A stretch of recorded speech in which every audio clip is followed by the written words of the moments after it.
Scanner కలిగితాడు.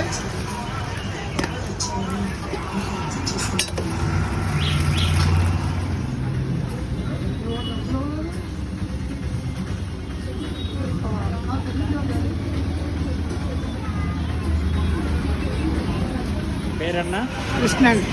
Krishna అండి. కృష్ణనా? ఆలాపురం కృష్ణ. అలాపురం కృష్ణ. ఎంత వయసు ఎంత? 50. ఇప్పుడు ఈ ఫుడ్ ఇలా చేస్తున్నారు కదా, దీంట్లో అంటే కొంతమంది ఏమంటారు ఇది మంచి ఫుడ్ కాదు అది ఇది అంటారు, అలా ఏమన్నా కామెంట్స్ చేస్తారా ఇక్కడ? ఎవరొచ్చి ఫోన్ చేసినా ఫుడ్ బాగుందని చెప్తారు. జస్ట్ నేను తిన్నాను ఇక్కడ, నాకైతే చాలా బాగా నచ్చింది ఫుడ్ అయితే. అంటే ఇంత తక్కువ